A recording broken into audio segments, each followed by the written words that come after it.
consider is considered, made, and laid on the table. Under the previous order, the Senate will resume consideration of S-954. Under the previous order, there will be 2 minutes of debate, equally divided in the usual form prior to a vote in relation to the Shaheen Amendment number 925. Senate will be in order. Senate will be in order.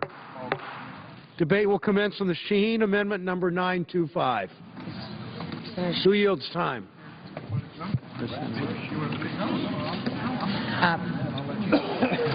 Mr. President. Yes.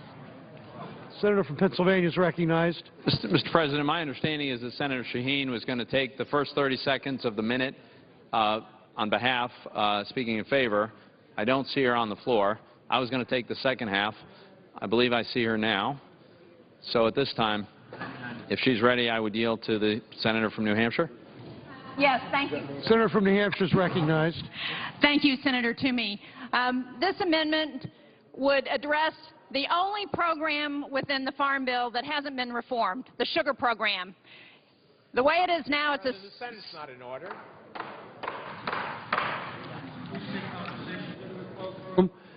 Senator Shaheen.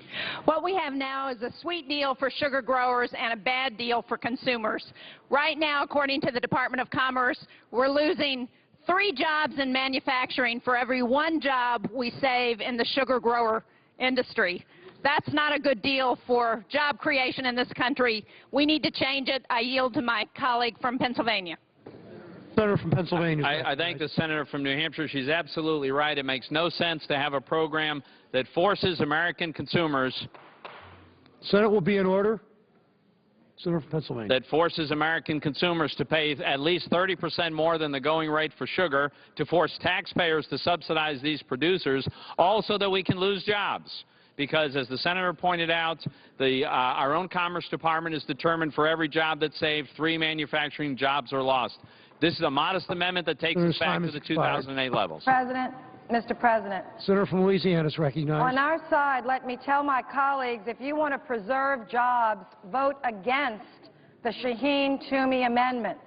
The U.S. policy on sugar defends more than 142,000 jobs in 22 states and nearly $20 billion in annual economic activity. Their amendment is bad policy. The taxpayers do not pay a penny on the sugar program. Domestic production is supported by import restrictions, which have been used wisely over time. So this amendment would effectively kill America's no-cost sugar program. Senator Cochran wants to take the last 30 seconds. Mr. President. The senior senator from Mississippi is recognized. Mr. President, this amendment is being portrayed as a reform of sugar policy, but it is far more harmful than that. These proposed changes would undermine the policy and our domestic industry by transferring American sugar-producing jobs to other countries. Those producers are less efficient and heavily subsidized. U.S. sugar policy has operated at zero cost to taxpayers for the past decade and have provided American consumers Senator's time has expired. Dependable supplies of safe, high-quality sugar at low prices. Senator's time has expired. I urge the senators to oppose. Second. There appears to be. The clerk will call the roll. Mr. Alexander. We're good. If I can do my alphabet. Got it. Okay. I got you. Yeah. Senator Inhofe, you're on. Aye. And you? Baxter, no.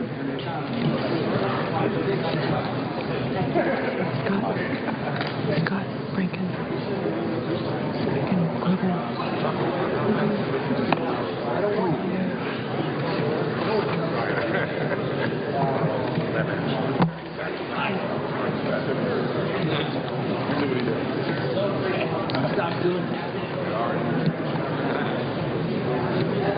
Ms. Ayotte. Ms. Baldwin. Gotcha. Mr. Barrasso. Mr. Baucus.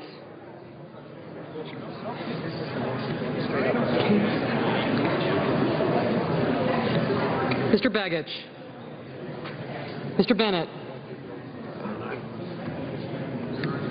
No?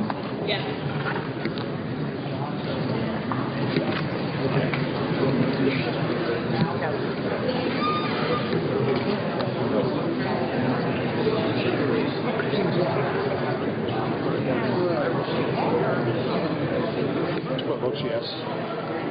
Hello,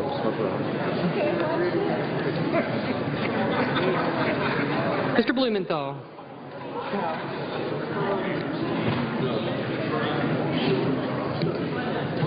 Mr. Blunt. Mr. Bozeman.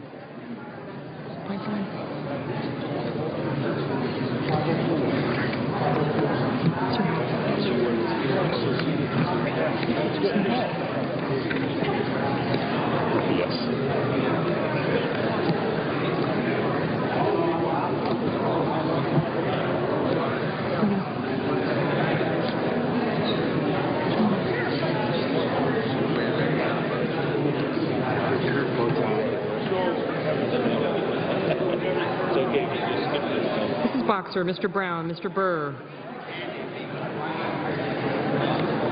Ms. Cantwell. Mr. Cardin. I got you. Yes, sir.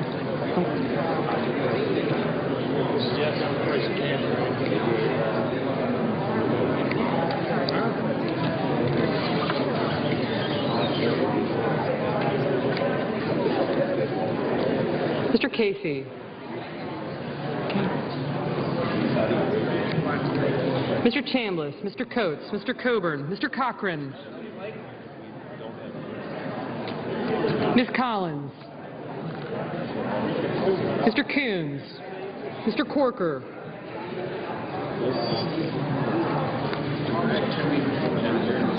Mr. Cornyn, yes, sir. Mr. Cowan,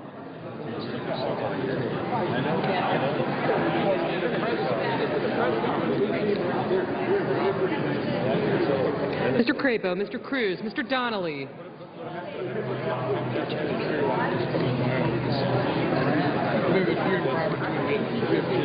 Mr. Durbin, Mr. Enzi, Mrs. Feinstein, Mrs. Fisher, Mr. Flake, Mr. Franken, Mrs. Gillibrand, Mr. Graham, Mr. Grassley, Mrs. Hagan, Mr. Harkin, Mr. Hatch, Mr. Heinrich, Ms. Heitkamp, Mr. Heller,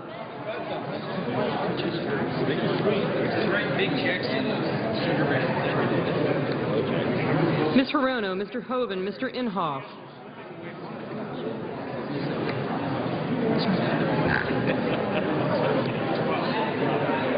Mr. Isaacson, Mr. Johans, Mr. Johnson of Wisconsin,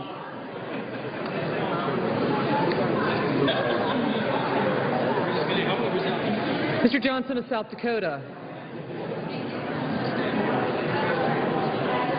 Mr. Kane, Mr. King, Mr. Kirk, Ms. Klobuchar, Ms. Landry, Mr. Lautenberg, Mr. Leahy, Mr. Lee,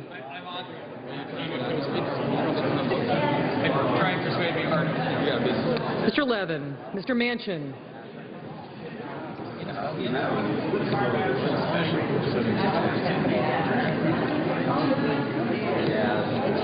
Mr. McCain, Mrs. McCaskill,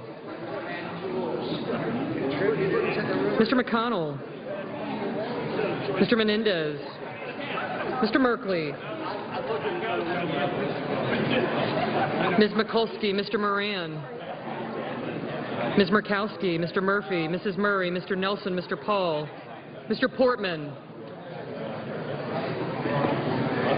Mr. Pryor, Mr. Reed of Rhode Island, Mr. Reed of Nevada, Mr. Risch, Mr. Roberts, Mr. Rockefeller, Mr. Rubio, Mr. Sanders, Mr. Schatz, Mr. Schumer, Mr. Scott, Mr. Sessions, Mrs. Shaheen,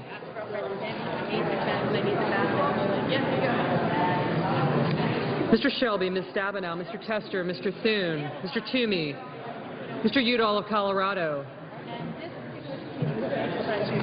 Mr. Udall of New Mexico, Mr. Vitter, Mr. Warner, Ms. Warren, Mr. Whitehouse,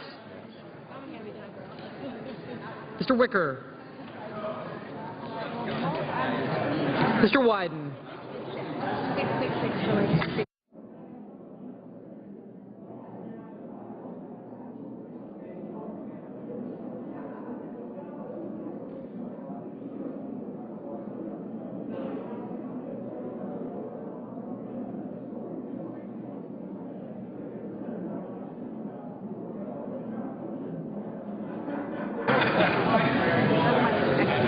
Senators voting in the affirmative: Alexander, Ayotte, Baldwin, Blumenthal, Blunt, Brown, Carper, Casey, Coates, Coburn, Collins, Coons, Cruz, Durbin, Feinstein, Flake, Grassley, Inhofe, Kane, Kirk, Lee, Manchin, McCain, McConnell, Menendez, Murphy, Paul, Roberts, Scott, Sessions, Shaheen, Toomey, Warner, Warren, and Whitehouse.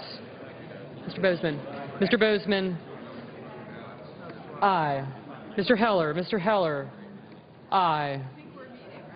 Senators voting in the negative: Barrasso, Baucus, Begich, Boxer, Burr, Cantwell, Cardin, Chambliss, Cochran, Crapo, Enzi, Fisher, Franken, Gillibrand, Graham, Hagan, Harkin, Hatch, Heinrich, Heitkamp, Hirono, Hoven, Isaacson, Johans, Johnson of South Dakota, King, Klobuchar, Landrieu, Leahy, Levin, Mikulski, Murkowski, Murray, Nelson, Pryor, Reed of Nevada, Risch, Rubio, Sanders, Schatz, Schumer, Shelby, Stabenow, Tester, Thune, Udall of New Mexico, Vitter, and Wicker.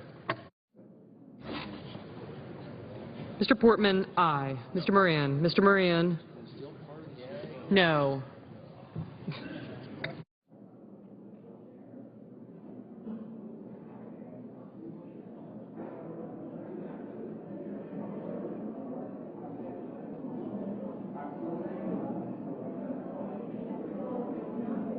Mr. Bennett, no. Mr. Udall. Mr. Udall of Colorado, no.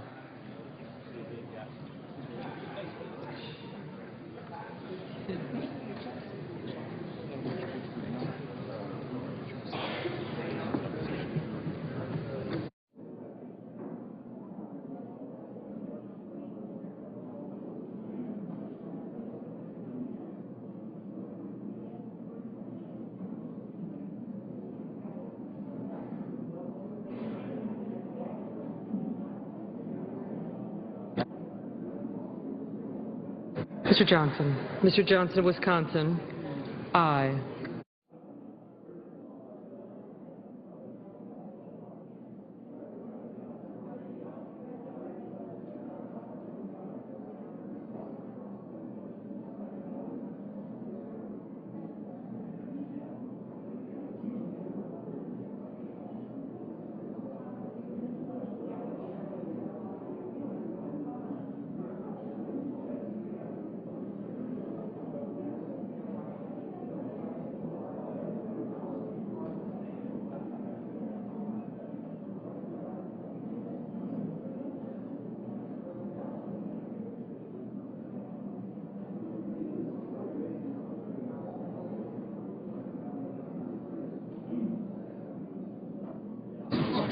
Mr. Corker.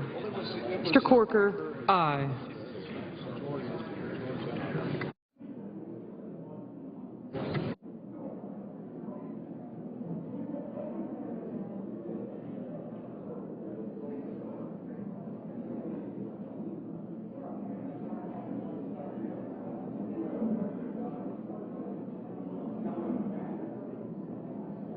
Mr. Cornyn. Mr. Cornyn, aye.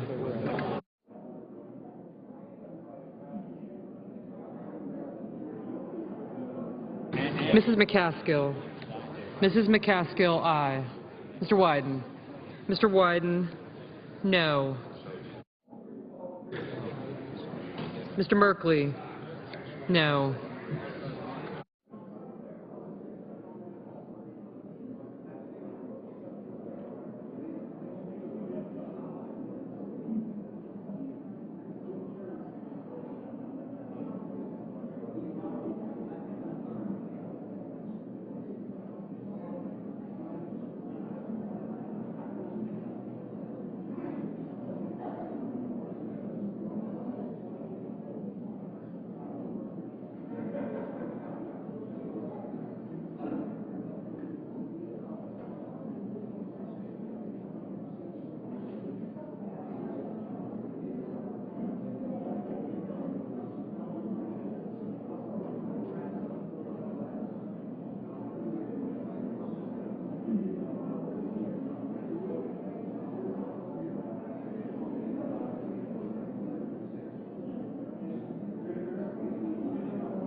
Mr. Donnelly? No.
Mr. Cowan? Mr. Cowan, aye.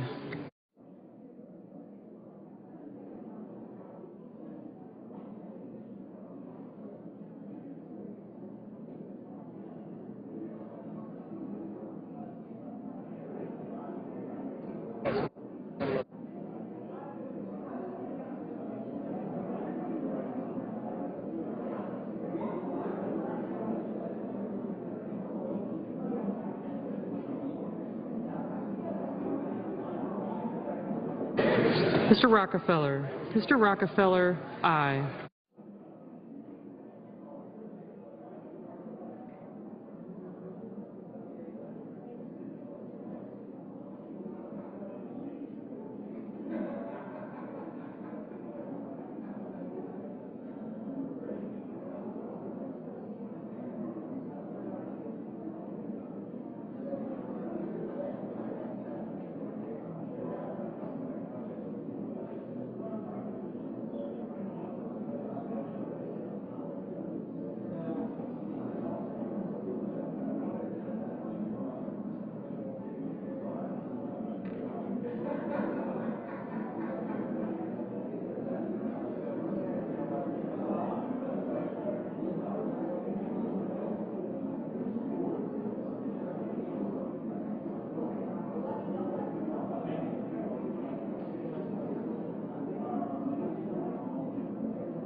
Mr. Reed.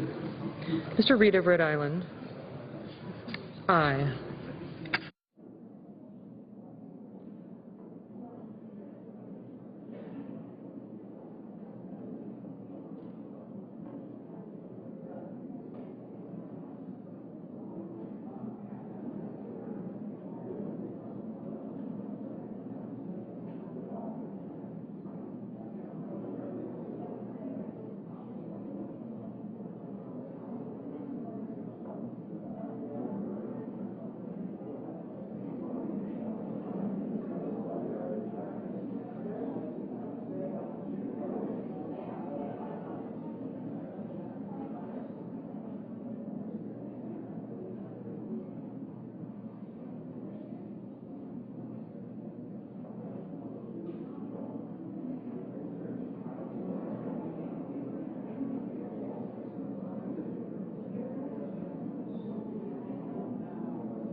Are there any senators wishing to vote or wishing to change their votes?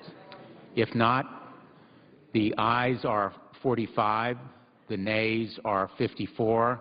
The amendment is not agreed to. The senator from Louisiana. Mr. President, if it pleases the chair, I'd like to just say a few remarks about sugar, but I'm not sure about her plans. Okay. Thank you. I really thank the chair for yielding. The chairman of the committee and the ranking member, I know that they're deciding what other amendments we're going to take up later this evening and how the votes would proceed. But let me again just thank my colleague from Michigan for her great lead and leadership on the Farm Bill. This sugar amendment was very important to the people of Louisiana that I represent, and I wanted to just thank my colleagues for their vote to keep a program in place that has worked at no cost to the taxpayer, no direct cash. It's monitored or organized or designed through an import restriction program that allows for the robust production of sugarcane and sugar beets in our nation. I want to thank Senator Shaheen for the wonderful way that she handled the debate. We have different views about this, but we are colleagues and we work together very well. And There are two sides to this issue. I think the evidence on our side is stronger. She would probably disagree, but I thank our colleagues for supporting the Sugar Caucus. In Louisiana, sugar cane is being produced on over 427,000 acres in 22 parishes. Production is about 14 million tons, which is about 20% of the total sugar grown in the United States. Last year, in 2012, Louisiana sugar mills produced 1.6 million tons of raw sugar, the largest amount we have ever produced in our state. This production represents a huge part of our state's economy, and the loss of market for this product would be devastating. Let me say that the state of Hawaii, the state of Florida, states like Minnesota and North Dakota and South Dakota that have strong sugar beet populations or sugar beet crops is very important for them as well. Now, are the consumers hurt by this? Absolutely not. U.S. sugar price is 14% below the world average and 24% below the average for developed nations. So our policy is a good balance of encouraging domestic production and keeping prices stable and affordable for the consumer. Let me say, just for the candy production, and I have a small amount of candy produced in Louisiana, and I'm very proud of these companies. But the American food manufacturers say they're shedding jobs. But in my view, this has nothing to do with U.S. sugar policy. In fact, U.S. sweetened product manufacturers are prospering. Expanding U.S. candy production is rising, not falling, up by 9% since 2004. In addition, sugar represents just a tiny portion of the price of these food retailers charge for their products, 1% of the cost of a cupcake, 2% of the cost of a candy bar, 3% cost of a carton of ice cream, and 5% a bag of hard candy. So I think our arguments won the day, and I appreciate our colleagues supporting the Sugar Caucus, and we thank you for keeping this bill intact with the balance that it needs to move forward so we can have a robust farm agriculture reauthorization bill for this United States. And I yield the floor, and I thank my colleague for allowing me the time.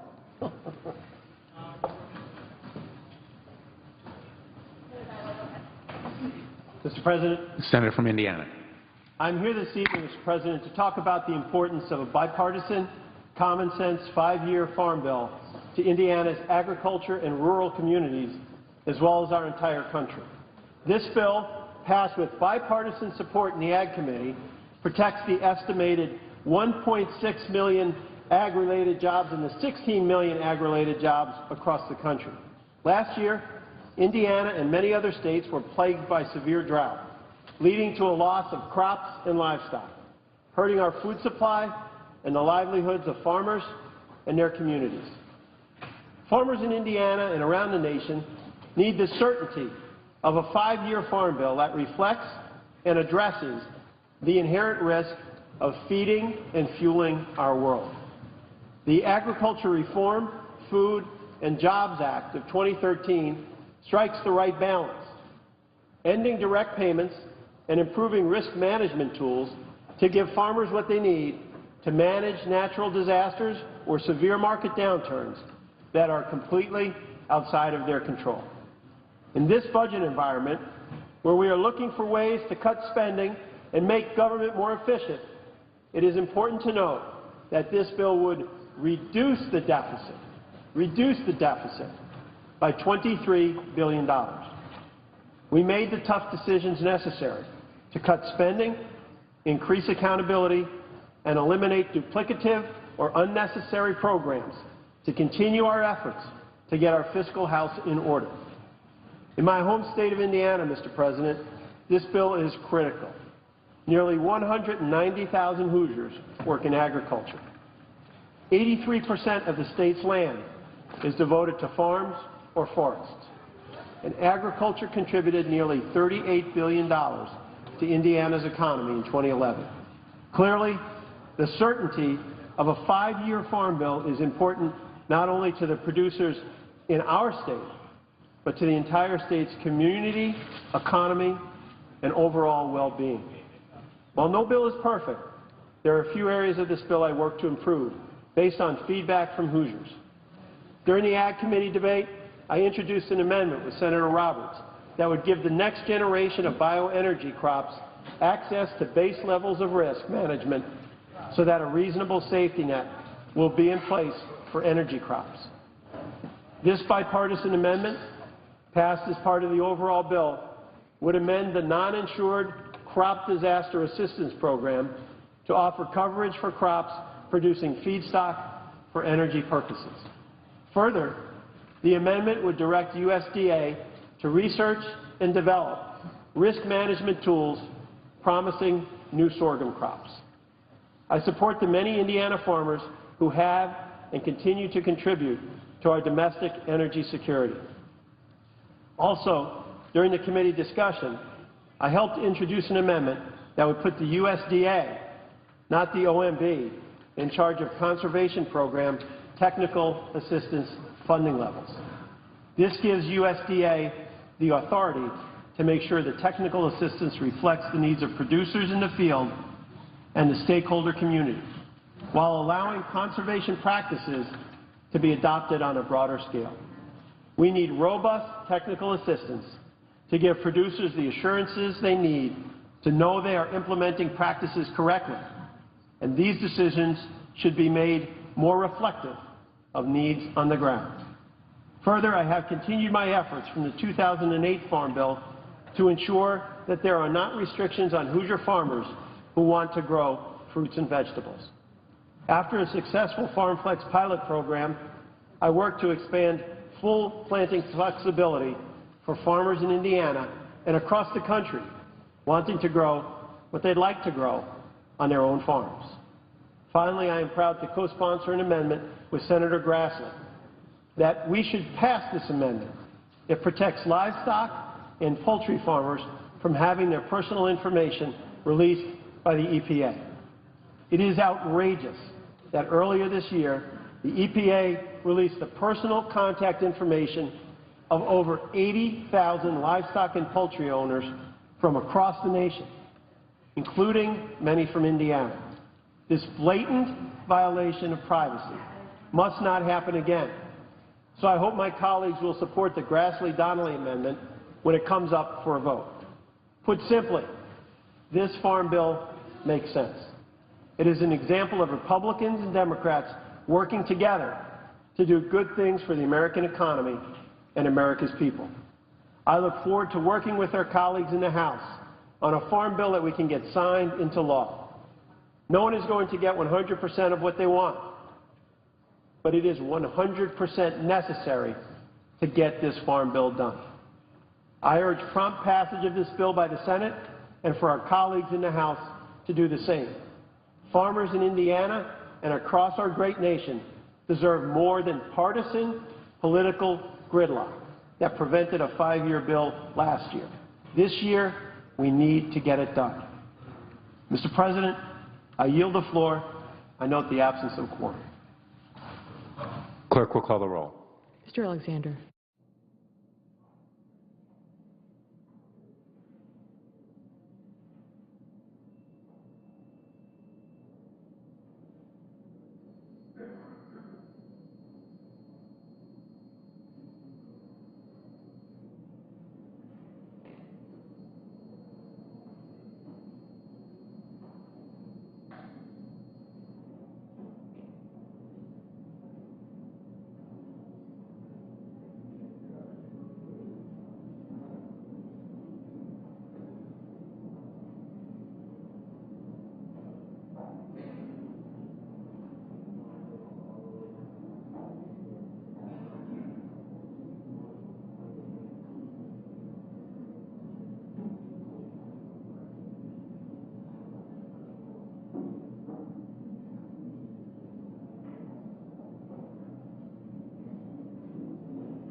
Mr. President. Senator from Kansas. Mr. President, thank you very much. I would ask unanimous consent to address the Senate as if in morning business. Senator, we're in a quorum. Mr. President, I know we're in a quorum call. I would ask that the quorum call be lifted. Without objection. Now, Mr. President, I would ask unanimous consent to address the Senate as if in morning business. Without objection. Thank you very much. I want to tell a story. It goes back to the summer of 2011. And back at that point in time, we had 30 straight months of unemployment above 8%.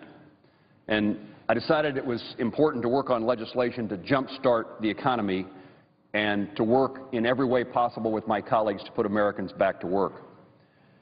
With a foundation of compelling data showing that nearly all of the new net jobs created since 1980 had been created by companies less than 5 years old, the gentleman from Virginia, Senator Warner, and I introduced Startup Act in December of 2011.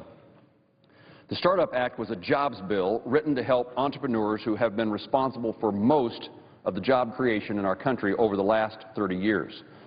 The legislation made changes to the federal regulatory process so that the cost of new regulations did not outweigh the benefits, and it encouraged federal agencies to consider the impact of proposed regulations on startups particularly. Our bill made common sense changes to the tax code to encourage investment in startups and reward patient capital. The Startup Act also sought to improve the process of commercializing federally funded research so that more good ideas out of the laboratories and were put into market where these innovations could be turned into jobs by companies and spur economic growth. Finally, the Startup Act provided new opportunities for highly educated and entrepreneurial immigrants to stay in the United States where their talent and new job ideas could fuel economic growth and create American jobs. When I began work on the Startup Act, I didn't intend to write an immigration bill. My goal was simple: find the most cost-effective way to jumpstart the economy and create American jobs. After reviewing the academic and economic data, it became clear that any strategy to create American jobs must include highly skilled and entrepreneurial immigrants. Immigrants to the United States have a long history of creating business in our country.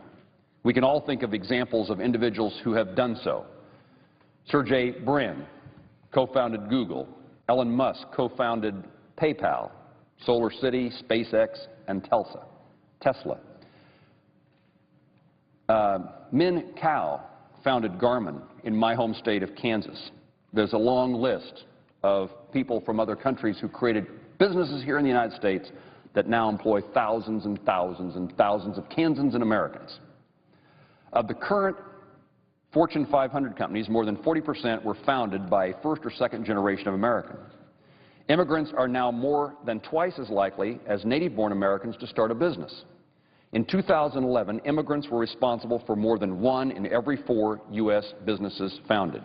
And today, 1 in every 10 Americans employed at privately owned U.S. companies work at an immigrant-owned firm.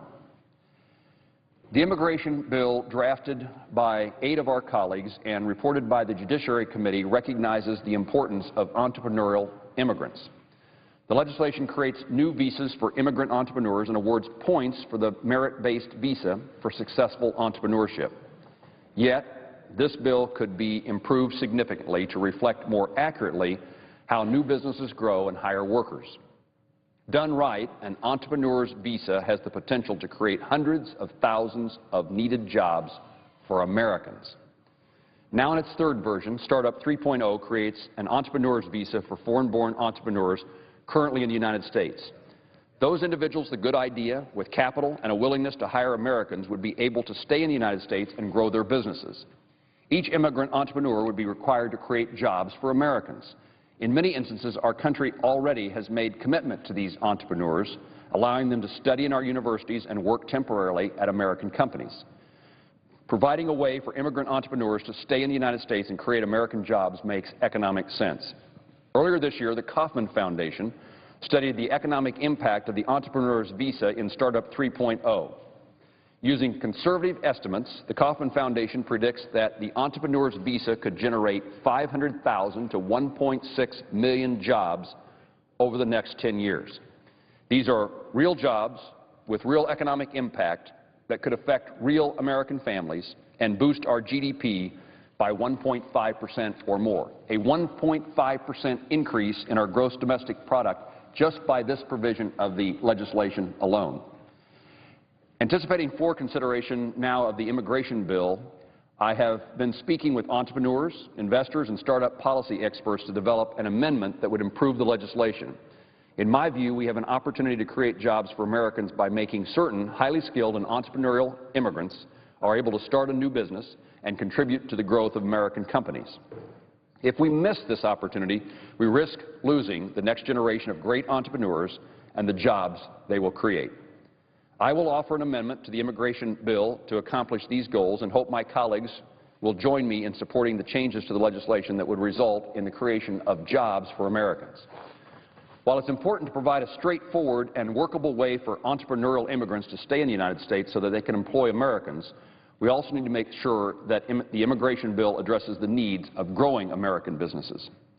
The current problem is twofold. American schools are not producing enough students with the skills our economy demands, and while American universities do a great job of attracting foreign students to study advanced subjects, few pathways exist for these talented graduates to remain in the United States and contribute to American prosperity. One reason for this problem is that our nation's high schools have fallen behind in STEM education, science, technology, engineering, and mathematics. 40% of high school seniors test at or below basic levels in math. 50% of our high school seniors test at or below basic levels in science. By 12th grade, only 16% of students are both math proficient and interested in a STEM career, and fewer than 15% of high school graduates have enough math and science to pursue scientific or technical degrees in college. It's no wonder that by the time American students go to college, few are choosing to major in a STEM area subject. According to the National Science Foundation, college students majoring in non-STEM fields outnumber their math and science-minded counterparts 5 to 1. Moreover, the growth rate of new STEM majors remain among the slowest in any category.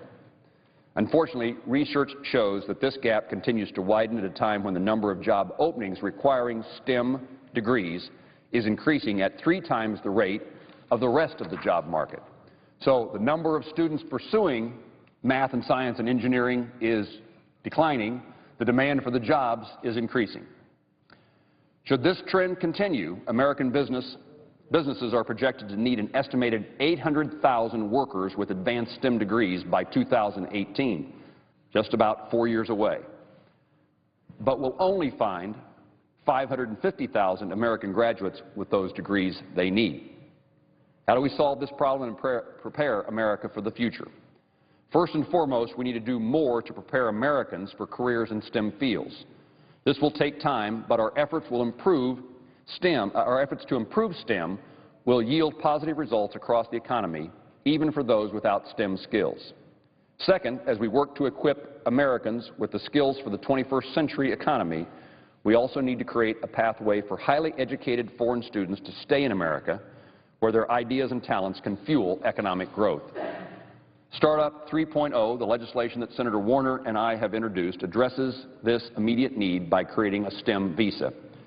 Foreign students who graduate from an American university with a master's or PhD in science, technology, engineering, or mathematics would be granted conditional status contingent upon them filling a needed gap in the U.S. workforce. By working for 5 consecutive years in a STEM field, the immigrant would be granted a green card with the option of becoming a citizen. The immigration bill we will soon consider attempts to address both the immediate needs for more qualified STEM workers and the longer-term need for Americans to develop the skills needed to fill those jobs. I'm hopeful that these aspects of this bill will be strengthened in order to provide growing American businesses with the skilled employees they need now and in the future. If growing American companies are unable to hire qualified workers they need, these businesses will open locations overseas. I was in Silicon Valley last year, and executives at Facebook told me they were ready to hire close to 80 foreign-born but U.S.-educated individuals when their visas were denied. Rather than forego hiring these skilled workers, the company hired them anyway. but they placed them in a location in Dublin, Ireland, instead of the United States. Facebook was ultimately able to get the visas for these workers after training them in Ireland, but all too often companies end up housing these jobs permanently overseas. When this happens, it's not only those specific jobs that we lose, but also the many supporting jobs and economic activity associated with them. And even more damning to me than the loss of those highly skilled workers who are now working in some other country, the end result of this is that someone among that group will start another company like Google, be an entrepreneur and start another company that creates jobs, but not in the United States, in Canada or in Dublin, Ireland. So the United States loses both employment today and an opportunity for American jobs to be created in the future because our immigration policies fail to help our country retain highly educated and skilled individuals. To me, this story and many others like it illustrate the importance of getting the policy right. Creating workable ways to retain highly skilled, American-educated workers and entrepreneurs is about creating jobs for Americans and growing our nation's economy. The United States is in a global battle for talent.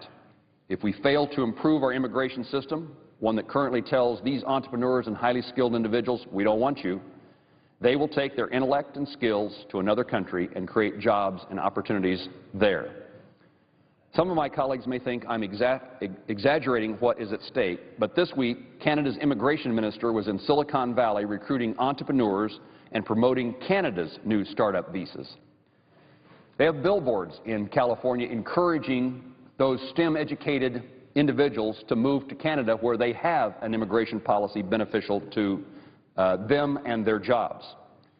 This minister's message was simple. The U.S. immigration system is broken, so bring your startups to Canada where we will get you permanent residency and the opportunity to build your business. Canada put up billboards along Highway 101 between Silicon Valley and San Francisco, enticing entrepreneurs to, quote, pivot to Canada. For the sake of our country, and in fact, 6 other countries besides Canada in the short time that I've been a member of the United States Senate have changed their laws and policies to encourage these individuals to find jobs and create businesses in their countries. We've done nothing. And for the sake of our country and the millions of Americans looking for work, we cannot afford to lose talented entrepreneurs. As the Senate begins debate of the immigration bill in the near future, I encourage my colleagues to keep in mind the other 11 million, those 11.7 million American workers who are looking for work, and the many others who have become so discouraged they've given up. The United States is the birthplace and home of the American dream. For years, our country has been seen as the land of opportunity for innovators and entrepreneurs. We must do everything possible to make certain that remains true in the face of growing competition. When the immigration bill comes to the Senate floor, I will offer amendments to improve the bill and encourage my colleagues to join me in supporting common sense changes that will allow the United States to win the global battle for talent. Doing so will make certain that immigrant entrepreneurs have a home in the United States. In their pursuit of the American dream, they will create jobs for Americans and strengthen the American economy. Mr. President, I yield the floor. Mr. President. Senator from Vermont. Mr. President, I move to call up amendment number 965 and ask for its immediate consideration. Is there objection to setting aside the pending amendment? Without objection. Mr. President, Clerk will report. The senator from Vermont, Mr. Sanders, for himself, and Mr. Begich proposes an amendment number 965 on page 1150. I would ask that the amendment be considered as read. Without objection. Mr. President, I'll be very brief. I spoke on this issue before. Here is the story. I'm using my own state of Vermont as an example, but it exists all over the country. This year, the Vermont House of Representatives passed a bill by a vote of 99 to 42 requiring that genetically engineered food be labeled. Yesterday, as I understand it, the Connecticut State Senate, by an overwhelming vote of 35 to 1, also passed legislation to require labeling of genetically engineered food. In California, this issue was on the ballot. Monsanto and the other biotech companies spent something like $47 million against the right of the people of California to have labeling on GMO products, and they won. But the opponents, the people who support labeling, got 47% of the vote, despite a huge amount of money being spent against them. In the state of Washington, over 300,000 people have signed petitions in support of an initiative there to label genetically engineered food in that state. A poll done earlier this year indicated that some 82% of the American people believe that labeling should take place with regard to genetically engineered ingredients. So this is a pretty simple issue.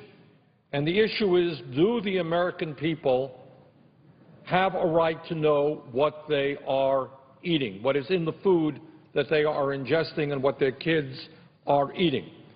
Now, the problem is that a number of states, including Vermont, have gone forward on this issue, and what they have been met with is by large biotech companies like Monsanto, who say, if you go forward, we are going to sue you, and it will be a very costly lawsuit, because we do not believe you have the right as a state to go forward in this direction because you're preempting a federal prerogative.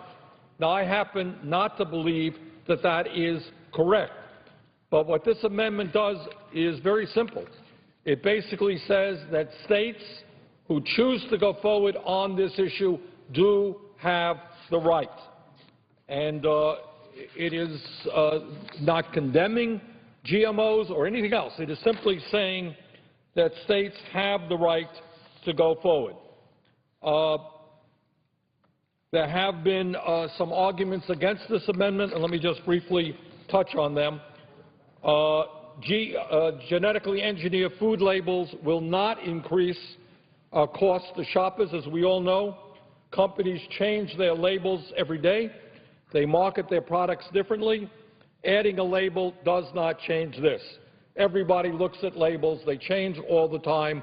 This would simply be an addition, new information on that label. In fact, many products already voluntarily label their food as GMO-free. Further, genetically engineered crops are not better for the environment. Some will say, well, this is good for the environment. The use of Monsanto Roundup-ready soybeans engineered to withstand exposure to the herbicide Roundup has caused the spread of Roundup-resistant weeds, which now infest 10 million acres in 22 states, with predictions for 40 million acres or more by mid-decade. Resistant weeds increase the use of herbicides and the use of older and more toxic herbicides. Further, there are no international agreements that prohibit the mandatory identification of foods produced through genetic engineering. As I mentioned earlier, throughout Europe and in dozens of other countries around the world, this exists. It is not a very radical concept. It exists throughout the European Union, and I believe very simply that states in this country should be able to go forward in labeling genetically modified foods if that is what they want, and this amendment simply makes it clear they have the right to do that. So I would look forward to the support of my colleagues for this amendment. And with that, Mr. President, I would yield the floor.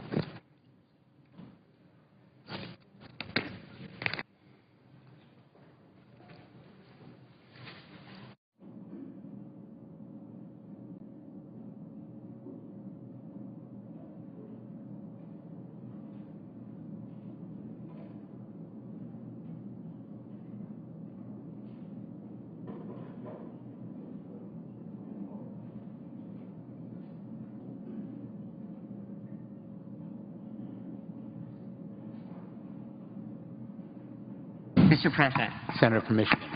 Thank you, Mr. President. Notwithstanding the previous order with respect to S-Res 65, I ask consent that the committee-reported amendment be agreed to.